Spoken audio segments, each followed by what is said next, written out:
Oi pessoal, aqui é Marcelo Serrano e esse é mais um episódio do podcast Itaú Views.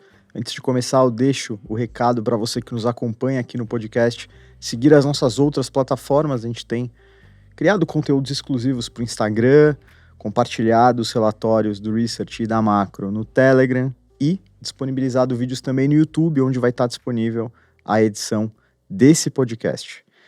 Hoje a gente vai falar sobre as tensões geopolíticas que têm preocupado o mundo todo e impactado as principais economias, os principais ativos de investimentos. A ideia é tentar entender os reflexos desses eventos e como isso tudo pode afetar desde relações diplomáticas até acordos comerciais, o andamento das economias e principalmente o reflexo disso tudo para o Brasil. Então, para abordar esses temas, a gente conta novamente aqui com a presença do Christopher Garman, que é diretor executivo para as Américas da Eurásia. E além do Garman, a gente vai ter também a participação do Fernando Gonçalves, que é superintendente de pesquisa econômica aqui do Itaú Unibanco, que vai dividir comigo a apresentação, a moderação desse episódio e também comentar um pouco a parte dos reflexos dos temas que a gente vai falar aqui para a economia brasileira. Garman, Fernando, tudo bem? Bem-vindos.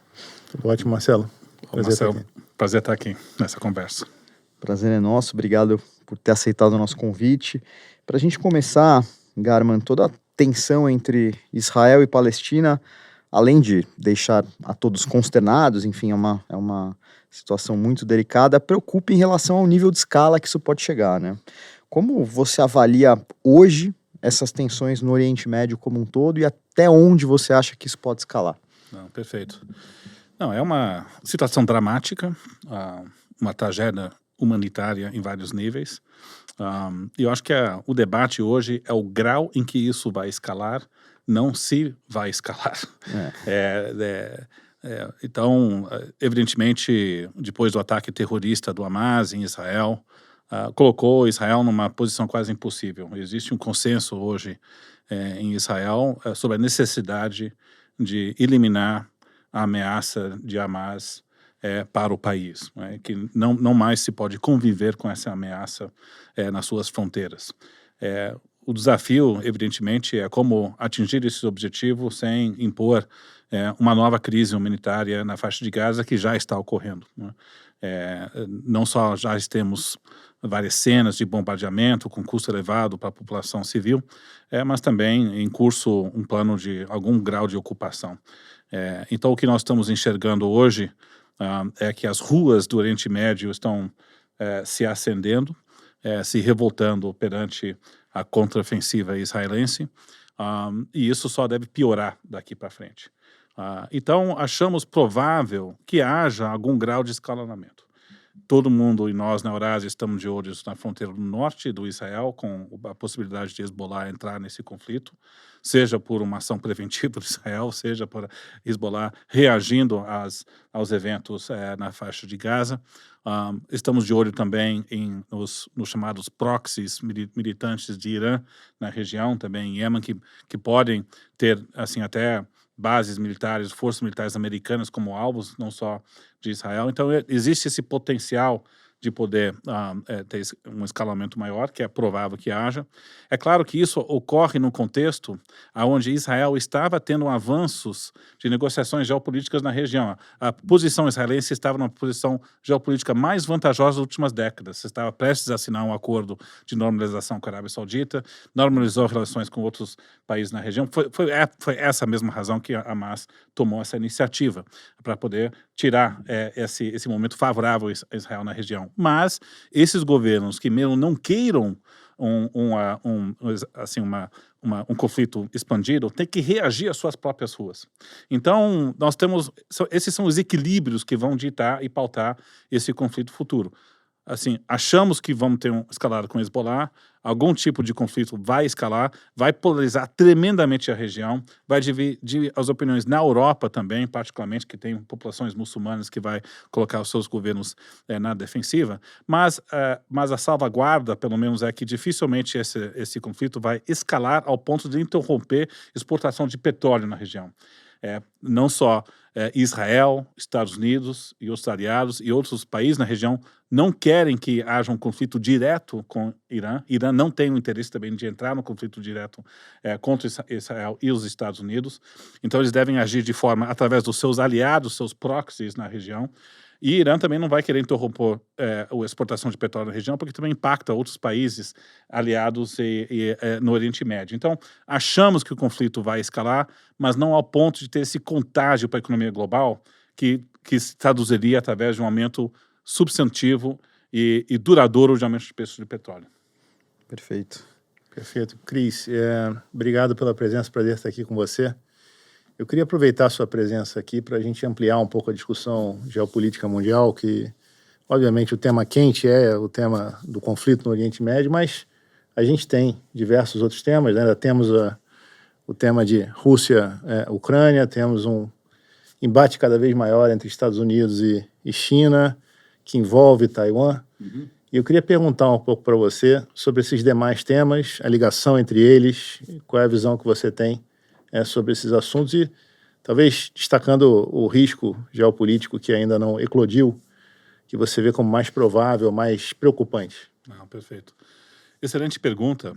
Eu até diria que hoje vivemos um momento geopolítico talvez inédito desde o fim da Guerra Fria.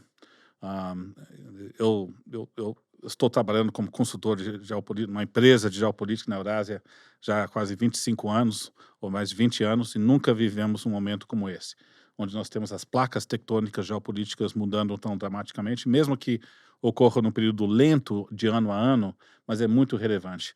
Nessa ranking relativo, sem dúvida nenhuma, colocaria um conflito e um acirramento cada vez maior entre Estados Unidos e China. Esse é a mudança geopolítica que tem um impacto maior no regime internacional global.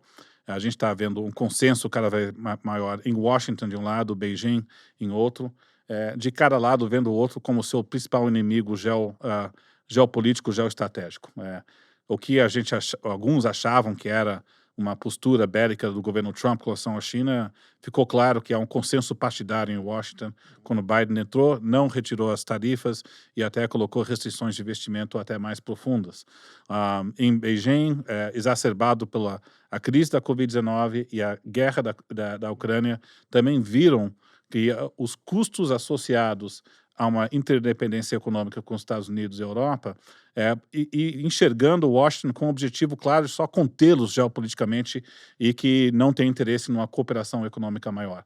Então, cada lado está se enraizando, mas a analogia de chamar isso de uma guerra fria também é equivocada, porque as economias estão tão interligadas e até o comércio, até entre os dois países, está num auge também do lado histórico. Então, existe um desejo político de cada lado para reduzir sua interdependência, mas a interdependência está muito elevada ainda, né? Então, e ao mesmo tempo, tanto a Casa Branca quanto Beijing não querem que esse conflito venha a impactar a economia global e nas suas relações comerciais. Então, a gente vê, por exemplo, o presidente Xi Jinping muito preocupado com a desaceleração da sua economia, Biden na Casa Branca muito preocupado com a economia americana. Nenhum quer um conflito maior que possa interromper esse ambiente econômico. Até mesmo China não tem interesse em uma escalada de conflito no Oriente Médio que possa aumentar o preço de petróleo também. Presidente Joe Biden e Xi Jinping vão se encontrar agora em novembro na reunião de OPEC em São Francisco. Deve ser uma reunião boa. Vão ter boas manchetes de uma reunião de normalização da relação dos dois. Mas, estruturalmente, nós estamos num caminho de decisões de política industrial de reduzir essas interdependências econômicas e um acirramento cada vez maior. Nós vemos na China um governo Xi Jinping com viés mais nacionalista, de segurança, um processo decisório altamente centralizado, que foi a mudança também na liderança do governo chinês. Os reformistas econômicos não perderam peso, os que com segurança nacional ganharam peso. Um governo mais focado em estabilidade social e não sabendo o que fazer ao reagir a uma economia desacelerando. Até com a preocupação de fazer um estímulo fiscal que você cria mais bolhas no mercado imobiliário. E a preocupação que se faz um estímulo fiscal, os consumidores não reagem. Então, melhor não usar uma arma que se não funciona.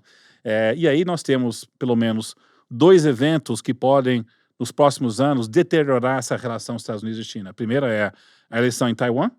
Nós temos o vice-presidente William Lai, favorito, na nossa concepção, de prevalecer em janeiro. Ele é um candidato que defende uma independência maior de Taiwan com relação à China. Os chineses veem a candidatura dele como financiada pelos americanos. Se ele ganhar em janeiro e até a posse em maio, vai ter visitas para Washington, ele vai expor a nova política com relação à independência, ou assim, o cross-strait relations com a China. E a China pode reagir testando águas territoriais de Taiwan, inspecionando navios vindo para Taipei. Então, isso acontecendo na véspera do segundo evento, que é a eleição americana. Né, que a gente pode conversar sobre isso. Mas, então, esses dois eventos, acho que olhando para os 2 a 3 anos, deve acirrar esses ânimos geopolíticos. A crise da Rússia e da Ucrânia, é claro que era um evento com muito risco de cauda, se houvesse um conflito entre a OTAN e a Rússia, mas esse risco diminuiu, até porque a guerra agora é uma guerra de polegadas, e a posição defensiva da Rússia está razoavelmente bem consolidada. Então, dificilmente vamos ter muitas mudanças militares ao ponto que um lado se sente muito ameaçado. Então, não tem um fim para essa guerra e o Putin está num jogo de espera. A avaliação em Moscou é, eventualmente, o apoio político para financiamento militar à Ucrânia vai diminuir na Europa e nos Estados Unidos. Não é uma aposta tão maluca. Mas isso não nos preocupa tanto. O que nos preocupa geopoliticamente é esse acirramento geopolítico Estados Unidos e China. E o legal é que você pontuou todos esses eventos que o Fernando colocou na pergunta, Cris, polarizando muito entre China e Estados Unidos. Mas se a gente olhar um pouco mais amplo para isso, a gente vê que, na verdade, surgem 2 blocos, talvez, né? China e Rússia, talvez dividindo o protagonismo de um desses blocos, com países do Oriente Médio, com eventualmente os BRICS ali no meio, e a Europa com Estados Unidos, com Israel, formando um outro bloco.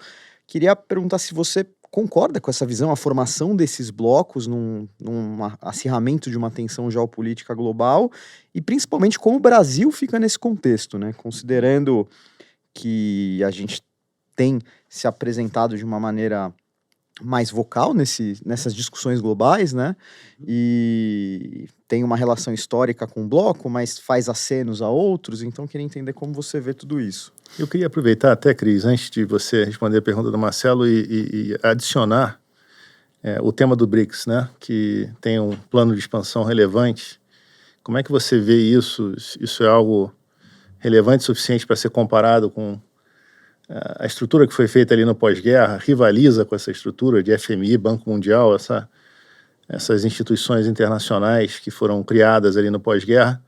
Ou, enfim, qual é a sua visão exatamente sobre esse assunto, mais especificamente também? Não, perfeito. Com essa segunda pergunta, eu diria que não rivaliza com a arquitetura pós-Segunda Guerra Mundial, mas é um movimento relevante que a gente tem que prestar atenção. Mas deixa eu tomar um passo para trás, de, pelo menos, situar como é que a gente deve enxergar a formação de blocos, aí eu volto para o BRICS especificamente e a posição da política externa brasileira. Claramente está havendo, assim, quando você tem uma divisão de Estados Unidos e China de um lado, e evidentemente a Rússia como um Estado revisionista, reagindo muito assim, a composição que teve no poder da aliança da OTAN, que se viram como uma ameaça, e uma reação contrária aos Estados Unidos e a Europa. É claro que esse conflito traz a Rússia para o berço da China, não é? Porque se vira uma relação geopolítica que já estava aumentando ao longo desse tempo. A Rússia teve que fazer um decoupling do lado das relações econômicas com a Europa após esse conflito. A China acha conveniente, mas ao mesmo tempo a China não tem o interesse de um grau de belicosidade que a Rússia tem com relação aos poderes do Oeste. Então, acho que a gente tem que reconhecer que não é um bloco único, cada um tem um pouco de visões distintas. A China ainda tem o interesse de manter uma normalidade econômica, enquanto a Rússia e o Putin claramente está disposto a tomar medidas muito mais agressivas. Então, a formação de certo bloco coloca a Irã lá, e aí o que nós temos também é uma competição desses 2 blocos, e praticamente com as 2 maiores potências, Estados Unidos e China, mas parte também da Europa, de ter mais poder econômico e laços políticos com a boa parte do sul global, não é? E a gente está vendo, evidentemente, que a China está enxergando não ter uma interdependência econômica com os Estados Unidos, não pode ficar dependente em termos de tecnologia, fornecimentos, então eles estão buscando esse reforço dessas cadeias produtivas. O One Belt and Road Initiative começou isso, mais que criar uma ponte, né, entre a Ásia de um lado e a Europa do outro, mas agora fragmentou muito mais para o sudeste da Ásia, em termos, a China tem uma política econômica misturada com política externa muito mais proativa. Estados Unidos, que é um país que tradicionalmente não tinha uma política industrial proativa, e você conversa com lideranças da Casa Branca, oficiais americanos, é impressionante escutar como o vocabulário mudou. Eles agora estão pensando em política industrial, como podemos assegurar cadeias produtivas em minerais raros, em elementos para poder ter e ter uma política industrial doméstica muito mais proativa. O IRA evidencia esse grau de nacionalismo econômico que nós estamos vendo. Mas aí eu diria, o jogo de muitos países no sul global, coloca Brasil, boa parte da América Latina, né? México, evidentemente, muito mais integrado aos Estados Unidos, então, economicamente, participa mais desse bloco, mas boa parte da África, boa parte do sudeste da Ásia, é um jogo de tentar alavancar vantagens e ter portas abertas com os dois lados. Então, a gente vê isso, por exemplo, no sudeste da Ásia, a gente vê isso no Oriente Médio, a gente vê isso na América Latina. Então, nessa competição relativa, esses países ganham graus de liberdade que talvez não haveria anteriormente. Então, eu acho que, muitas vezes, quando eu vejo o debate aqui no Brasil, e comentaristas de relações exteriores, de forma compreensível, talvez, acabam criticando posturas da política externa brasileira, particularmente quando a gente viu o presidente Lula tomando uma posição com relação à crise da Ucrânia, que claramente subestimou as linhas vermelhas em Bruxelas, em Washington, gerou um mal-estar da maneira com a qual estava tentando se colocar e ser um intermediador de paz, assim, ou um posicionamento mais próximo à China, discurso talvez um pouco anti-americano em alguns eventos, associação a grupos do BRICS, que é visto como o grupo mais dominado pela China, mas eu acho que esses comentários muitas vezes subestimam que o Brasil não está queimando pontes com Washington, não está queimando pontes com Bruxelas, até porque tanto Washington e Bruxelas têm interesse maior em ter uma relação mais próxima com países como o Brasil. E eles estão tolerando um pouco esse discurso, porque esse fenômeno de jogar os dois lados não é só do Brasil, mas vários outros países estão fazendo isso. Vou dar um exemplo. Quando houve o debate da expansão dos grupos do BRICS, é interessante reconhecer que o Brasil não estava tão favorável a essa expansão. Havia uma preocupação que seria um grupo que seria caracterizado sendo mais pró-China, que o Brasil poderia perder o seu poder de influência relativo com um grupo maior. Então, a postura do Itamaraty e do Palácio Planalto era um pouco com receio dessa expansão. Mas também, ao mesmo tempo, não queriam pagar um preço político para poder barrar outros países para poder entrar, né? Mesma posição era vista na Índia. A Índia também não queria uma expansão do grupo, né? Muito como a posição brasileira, mas aceitou porque você paga um custo para o leque de países que estavam querendo entrar nesse grupo. A gente vê a Arábia Saudita, um país que estava entrando, não é? E por que eles estavam querendo entrar? Parte do movimento para entrar no grupo do BRICS é que estão negociando um acordo de segurança, né, militar com os Estados Unidos. Então, acenando entrando nesse grupo, ganha poder de barganha para conseguir concessões com os Estados Unidos. Então, veja que a entrada ou não tem um cálculo político de maximizar seu poder de barganha com uma dessas duas potências ou as duas simultaneamente. Indonésia, interessante, um país que tem laços muito fortes com a China, muitos investimentos, e estavam achando que já está com uma integração forte demais com a China e estão querendo agora puxar um pouco para o outro lado. Então, eles optaram por não entrar no grupo dos BRICS. Então, o Brasil, estando nesse grupo, eu não acho que é algo que é um sinal de se aproximação à China e está fechando as portas com os Estados Unidos ou Europa. Muito, assim, não vejo isso. Até a gente está na vésperas, possivelmente, de fechar um acordo entre a União Europeia e países do Mercosul. A União Europeia está querendo fechar um acordo por quê? Exacerbado pela crise da Ucrânia, que agora estão querendo se aproximar com a América Latina. E o presidente Lula querendo firmar esse acordo. Não sei se vai sair, mas pelo menos existe um intuito para tentar fechar. Então veja como, assim, a caricatura que o Brasil está escolhendo o lado errado, eu acho que subestima e minimiza o grau em que vários países estão fazendo esse jogo duplo, né? E aí, para a última pergunta, o que o BRICS representa? Sim, é claro que você ganha estatura financeira para o New Development Bank, o grupo ganha, mas você perde em heterogeneidade e unidade desse grupo também. É um grupo mais dominado pela China, sim, mas não chega aos pés de ser uma ameaça à ordem pós-guerra. Mas eu só digo que é relevante porque nós estamos num movimento de transformação geopolítica e é natural que essas instituições venham a mudar por causa dessa nova realidade. Legal. Bom, Fernando, aproveitando que o Cris falou um pouco sobre o posicionamento do Brasil em todo esse cenário geopolítico, eu queria aproveitar o gancho e perguntar quais são os principais reflexos disso tudo, do que está acontecendo hoje para a nossa economia, como a gente vê isso nos números, né, nas nossas projeções e nos indicadores macro.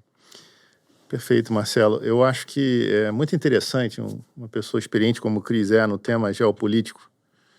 A primeira coisa que ele falou aqui é que a gente está vivendo um momento especial em termos de complexidade geopolítica no mundo, né, comparado com outros momentos que ele vivenciou. Isso eu acho que traz para o Brasil uma espécie de uma vantagem comparativa geopolítica. O Brasil, como o Cris também mencionou, tem se posicionado, mas também não está fechando portas, né? E a gente observa nesse embate cada vez maior entre China e Estados Unidos uma redução, por exemplo, de investimentos de longo prazo na China. E o Brasil passa a ser já é um destino muito relevante para investimentos de longo prazo, investimento estrangeiro direto, né? E passa a ser, talvez, um destino ainda mais coerente nesse mundo geopolítico complexo para esse tipo de recurso, né? Então, eu acho que está se criando, talvez, uma vantagem comparativa. É interessante observar que agora, né, nós tivemos uma abertura muito grande dos juros americanos por temas outros que não têm tanto a ver com essa discussão geopolítica que a gente está fazendo aqui. O dólar se fortaleceu frente a várias moedas, mas o real, a nossa moeda aqui, se desvalorizou pouco em relação ao que sugere a tendência mundial do dólar, né? Sim. Tem várias possíveis explicações aqui. Eu acho que o tema geopolítico pode ser, e é muito difícil de medir isso. É também claro que o Brasil é uma potência agro, né, muito relevante, tem aumentado o seu resultado comercial.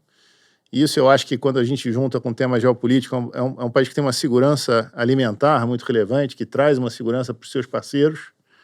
Então, nesse sentido, também gera uma atratividade, mas ainda mais especificamente gera fluxos de entrada de moeda estrangeira aqui para o Brasil que ajudam a conter uma eventual desvalorização da nossa moeda, mesmo no ambiente feito esse que o dólar está se fortalecendo. Então, algo está mudando, né? Eu acho que já foi assim durante o início da guerra da Rússia e da Ucrânia ali. O Brasil, a moeda brasileira também se destacou no relativo. Está acontecendo de novo agora, nesse episódio dos Estados Unidos, com a abertura de taxa de juros, tá? Então, acho que isso é um tema interessante, assim, e sugere que a nossa moeda, né, pode se desvalorizar por motivos nossos aqui. A gente vai ter corte de juros aqui no Brasil, mas ela tem um vento a favor vindo de fora, aparentemente, e talvez ligado a temas geopolíticos aqui que o Cris trouxe, tá? Então, o que a gente está vendo? Falando um pouquinho das nossas projeções aqui, né? A gente, na verdade, não mudou as projeções nossas em decorrência desses eventos geopolíticos. A gente está tentando olhar um pouco através dessas nuvens que surgiram no mercado internacional e também essas nuvens geopolíticas, né? E o que a gente está observando, como o Cris falou, é que um evento feito esse que está acontecendo no Oriente Médio, ele escala, mas ele tem um canal de transmissão muito claro, que seria preço de petróleo, né? E que ainda não está ocorrendo, né? E que essa escalada é muito mais impactante do ponto de vista humanitário do que do ponto de vista de mercados de petróleo ou de outros mercados, né? Então, a gente, por exemplo, observa hoje uma inflação aqui no Brasil, que projeta 4,9% para o final desse ano, 4,1% para o ano que vem. Eu diria que a gente olha preço de combustível aqui no Brasil, acho que se houvesse algum tipo de revisão, provavelmente seria para baixo, não para cima. Os nossos preços aqui talvez estejam defasados no sentido de estarem mais altos do que o preço internacional. Então, mesmo apesar do conflito aqui do Oriente Médio, a gente tem essa visão um pouco mais benigna para a inflação e mais benigna provavelmente pelo tema de combustíveis, né? Então, mostra um pouco isso que o Cris falou. E, assim, observando outros eventos em torno de Israel na história, eu diria que os eventos de mercado, os efeitos de preços, né, de mercado, em geral não foram tão grandes. Eu botaria como exceção a Guerra do Yom Kippur em 1973, mas tirando esse episódio, não houve eventos assim tão acentuados, tá? Então, a gente continua, Marcelo, projetando uma queda de juros aqui no Brasil, continuando, terminando no ano que vem em 9%. Acho que fica muito condicional ao que está acontecendo com a taxa de juros americana por lá. E num contexto feito esse, a gente vê uma economia brasileira que continua melhorando. A gente até projeta um PIB no ano que vem menor que o desse ano, um crescimento menor, 1,8 comparado com 2,9 que a gente projeta para esse ano, mas tem muito a ver com o fato de que esse ano nós tivemos um resultado do PIB agrícola que é espetacular e para o ano que vem a gente projeta uma certa normalização disso, né? Então, indústria e serviços a gente continua vendo acelerando no ano que vem nesse contexto de juros mais baixos, tá? Então, quer dizer, é um cenário para o Brasil que acabou não sendo, pelo menos nesse momento, impactado. Acho que temas aqui que a gente abordou têm que ser monitorados, né? Tem coisas que podem mudar aqui, mas, em princípio, a gente não mudou muito as nossas projeções, apesar da complexidade geopolítica que a gente discutiu aqui hoje. Fernando, se me permita também, pelo menos, reforçar o seu ponto, que eu concordo inteiramente. Muitas vezes, quando eu começo ou faço palestras ou reuniões com clientes, eu digo que eu estou mais otimista com relação ao Brasil e à América Latina, precisamente porque nós estamos estruturalmente pessimistas com a ordem geopolítica global desses próximos anos. Então, esse movimento de diversão de investimentos, reduzindo a exposição na China, indo para outras regiões, só deve se acelerar nesses próximos anos. Aí, adicionando também a vantagem competitiva da região de ter uma matriz elétrica limpa e renovável e uma potência ambiental energética é um ativo bem importante nesse novo mundo. Perfeito. Esses pontos também sempre muito relevantes, né? O Brasil se destaca muito nesse tema ambiental e energético. Boa. A gente falou um pouco sobre os reflexos de tudo isso para o Brasil, Cris, mas eu queria agora falar sobre Estados Unidos em especial, né? Ano que vem a gente tem eleições por lá, algo que vai mexer ainda mais com todo esse desenho que a gente já discutiu aqui. Então eu queria te perguntar como estão as projeções hoje nessa corrida eleitoral, o que tem formado a pauta dos presidenciáveis, dos lados políticos aí, como é que está o clima no país? Bom, acho que seria pouco dizer que o clima está tenso nos Estados Unidos, né? Tudo indica que nós vamos ter uma repetição da última eleição. O ex-presidente Donald Trump deve prevalecer nas primárias republicanas, altíssima probabilidade dele se sobressair. E o presidente Joe Biden está querendo concorrer à reeleição. E quando você tem um presidente querendo concorrer à reeleição, é muito difícil você ter alguém que pode contestá-lo também nas primárias democratas. Então, se não houver nenhuma surpresa, seja de saúde de cada um lado dos candidatos, é altamente provável que teremos essa repetição. Vai ser muito difícil cravar o resultado com muita convicção. A gente acha que vai ser bem próximo. Mas hoje estamos com uma cabeça que o Joe Biden tem um ligeiro favoritismo nessa disputa. Por quê? A gente olha a taxa de aprovação do presidente Joe Biden, está hoje com uns 42% de aprovação. A gente tem um banco de dados de mais de 400 eleições mundo afora. Geralmente, quando você tem presidentes com essa taxa de aprovação, a chance de ganhar a reeleição está um pouco acima de 60%. Então, a patamar hoje, ele deveria ser considerado favorito, olhando o índice de aprovação como um sinal de desejo de mudança ou continuidade. 2, a gente pega os 3 estados do colégio eleitoral, que é Michigan, Wisconsin e Pennsylvania, tendendo mais democrata nas últimas eleições, no meu termo, para as últimas eleições congressuais. Talvez isso pode favorecê-lo também na disputa. E 3, ex-presidente Donald Trump, já indiciado e possivelmente condenado ao longo de uma disputa eleitoral, isso fortalece a posição dele estar sendo com várias ações na justiça, porque ele pode se colocar como vítima de um establishment, mas entre eleitores mais independentes, isso é um passivo. O que deixa a disputa difícil de cravar é que o ciclo econômico não favorece a Casa Branca. o Banco Central americano está mantendo os juros elevados, deve manter os juros elevados por um período mais longo, até final do ano que vem, o que significa que podemos ter uma desaceleração da economia americana no primeiro semestre do ano que vem. Qualquer piora relativa do lado econômico pode fazer a diferença nos índices de apoio do presidente Joe Biden. A gente vai ter que olhar estado por estado, mas o timing do ciclo econômico é o pior possível para a Casa Branca, número 1. Número 2, ele é um candidato assim, onde a idade do Biden pesa contra. A gente vê isso nas pesquisas. Então, assim, nós temos 2 candidatos fracos. O ciclo econômico, a severidade da desaceleração da economia pode realmente fazer essa diferença. Então, nós estamos com uma vantagem Biden, mas por um fio, né, em termos da nossa visão dentro da Eurásia. Mas vai ser uma eleição muito relevante, porque o que está em jogo seria o Trump voltar para a presidência com uma convicção que ele não vai ser mais restrito da forma que ele foi, ou constrangido da forma que ele foi no primeiro mandato. Porque no primeiro mandato do presidente Donald Trump, ele escolheu um ministério, né, o gabinete dele, de figuras estabelecidas do Partido Republicano. E muitas vezes o Trump queria tomar certas iniciativas e foi barrado internamente por seus assessores. Isso gerou uma enorme frustração do parte do ex-presidente Donald Trump. Se ele voltar para a Casa Branca, ele vai querer ter um governo sem freios, vai colocar pessoas muito leais a ele. Então, a palavra em inglês é um presidente unhinged, né? E ele teria um controle do Partido Republicano muito maior. Então, isso assim, pode levar a uma degradação de parte das instituições americanas. É um governo mais pró-mercado, sim. Então, redução de impostos, continuar gastando, lado fiscal vai permanecer ruim com Biden ou Trump. E a política externa com mais riscos de caldo. Mas, em tese, política externa com uma visão relativamente similar, né?